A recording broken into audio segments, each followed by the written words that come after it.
নমস্কাৰ স্বাগতম। আজি ভিডিঅ'টো বহুত এক্সাইটিং হ'বলৈ গৈ আছে কাৰণ আজি আপোনালোকক মই দেখাম নতুনকৈ আৱিষ্কৃত হোৱা এটা শিৱলিংগ আৰু এই শিৱলিংগ বুঢ়ীমাই থানৰ কাষতে আছে। আপোনালোকে জানে কাজিৰঙাত থকা বুঢ়ীমাই থান এনে এখন থান য'ত প্ৰত্যেকজন মানুহে যাত্ৰাৰ সময়ত মূৰ দুৱাই যাত্ৰাৰ অপায় অমংগলৰ পৰা হাত সাৰিব বিচাৰে। তেনেহ'লে দেৰি নকৰিবলৈ আমি যাওঁ চিধা কাজিৰঙাৰ বুঢ়ীমাই থানলৈ আৰু বুঢ়ীমাই থানৰ ওচৰতে ক'ত কেনেকৈ নতুনকৈ শিৱলিংগ উদ্ধাৰ হৈছিল সেয়া কথাও জানো।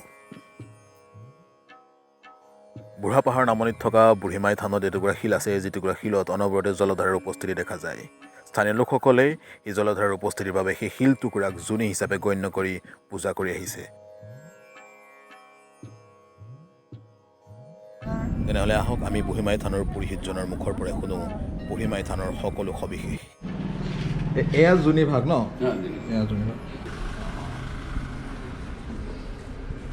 মন্দিৰ নাছিলে, মানুহে এইফালে দি গ'লে মানে গছৰ পাত এটা হ'লেও ইয়াত দি থৈ পেলাই যায়, সিফালৰ পৰা আহিলেও এটা গছ পাত দি পেলাই আৰু যায়। এনেকৈ আছিলে মন্দিৰ বনোৱাৰ পিছত মূৰ্তি বনোৱাৰ পিছত আৰু এইফালে শিৱলিংগ আছে ন? এইটো আচৰিত শিৱলিংগ, একেবাৰে শংকু আকৃতিৰ, মানে কোন টাইপ।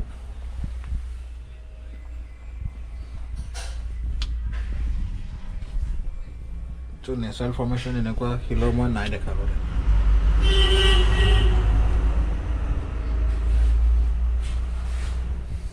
এইখন হ'ল যি মাতাৰাণী সজ্জা, আৰু এইখন যদি বাহিৰতে উলিয়াই দিয়ে মন্দিৰৰ তেনেহ'লে বহুত এক্সিডেণ্ট হয় বুলি কৈছে। সেই পাথৰৰ পৰা পানী আহি থাকে ন? এয়া পানী মানে ন? বহুতসকলে লৈ চকুত দিয়ে, অঁ, আৰু বহুতে বটলত ভৰাই লৈ যায়। অঁ, এই পানীখিনি বহুত কামত আহে। নে কামাখ্যাৰ নিচিনা কথা? আই চাই ওলাই, অঁ, বসন্ত ওলালেও ইয়াৰ পৰা ওলালেও এই পানীখিনি নিয়ে। অঁ, অঁ। বুঢ়ীমাই থানৰ কাষতে থকা যি শিৱ মন্দিৰ, সেই শিৱ মন্দিৰৰ পিছফালে যোৱা শাওণ মাহত উদ্ধাৰ হৈছে এক প্ৰাকৃতিক শিৱলিংগ। এই শিৱলিংগৰ বিষয়ে আমি অলপ পাছত জানিম, কিন্তু প্ৰথমতে আমি চাই লওঁ এই শিৱলিংগ, আৰু ইয়াৰ পাছত আপোনালোকক জনাম কোনে কেতিয়া কি ধৰণে আৱিষ্কাৰ কৰিছিল বা উদ্ধাৰ কৰিছিল এই শিৱলিংগ। আপুনি সপোনত দেখিলে নেকি? কিমান 7 ফুট কিমান ইঞ্চি আছে কৈছে? 7 ফুট 6 ইঞ্চি ন? ইয়াতে পাই আছিল নে ক'ত আছিল? পৰি আছিলে, খান্দি পেলাই উলিয়াইছে। এইডোখৰতে পৰি আছিল মানে? মানে এনেকৈ পৰি আছিলে।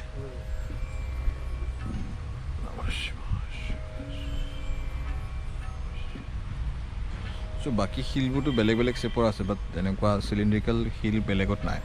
চ' নেচাৰেলি অকাৰিং শিৱলিংগ হ'ব পাৰে। ইয়াছ, এনাৰ্জি আছে বহুত ওচৰত। মই অলপ টাইম মেডিটেশ্যন কৰিছিলোঁ, so' it has energy and natural occurring Shivling হ'ব পাৰে, কিন্তু বাকী শিলৰ নিচিনা ষ্ট্ৰাকচাৰ নহয়, চিলিণ্ড্ৰিকেল ষ্ট্ৰাকচাৰ হয়।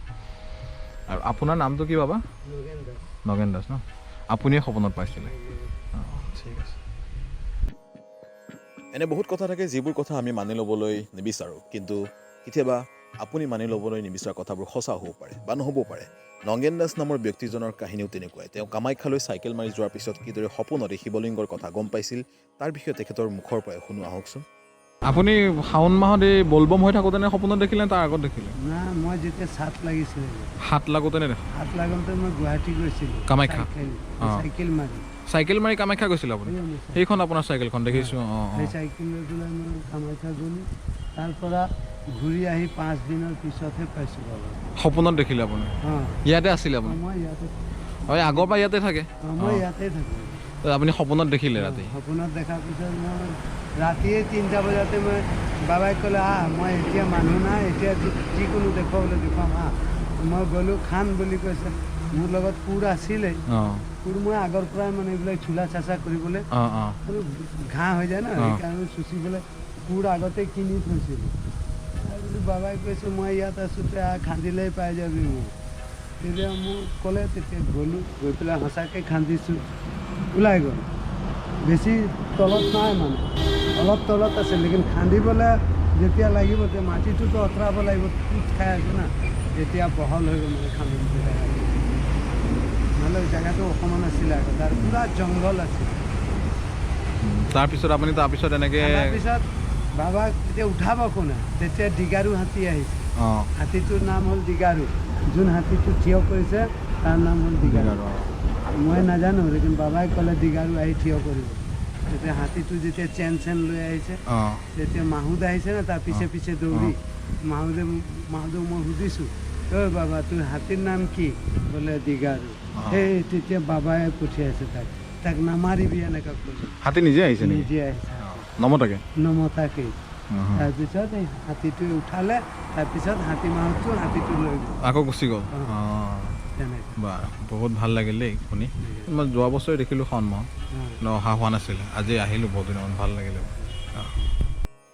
নগেন দাস নামৰ ব্যক্তিজনৰ সপোনক আপুনি সঁচা বুলিও মানিব পাৰে মিছা বুলিও মানিব পাৰে সেয়া আপোনাৰ বা মোৰ বিশ্বাস বা অবিশ্বাসৰ কথা ঠিক একেধৰণেই নগেন দাসৰ দ্বাৰা উদ্ধাৰ হোৱা সেই শিৱলিংগক আপুনি সাধাৰণ এচটা শিল বুলিও মানিব পাৰে নহ'লে আপুনি শিৱলিংগ বুলিও মানিব পাৰে সেয়াও আপোনাৰ মোৰ বিশ্বাসৰেই কথা যোৱা এবছৰ আগতে উদ্ধাৰ হোৱা এই শিৱলিংগৰ কথা আপুনি জানিছিলনে আপুনি যদি জনা নাছিল তেনেহ'লে জানি কেনেকুৱা পালে নিশ্চয় জনাব লগতে চেনেলটো ছাবস্ক্ৰাইব কৰিবলৈ নাপাহৰিব ভিডিঅ'টো যিমান পাৰে সিমান শ্বেয়াৰ কৰিবলৈ নাপাহৰিব আজিলৈ ইয়াতে এৰিছোঁ নতুন এটা ভিডিঅ' অনাৰ প্ৰতিশ্ৰুতিৰে আজিলৈ গুড বাই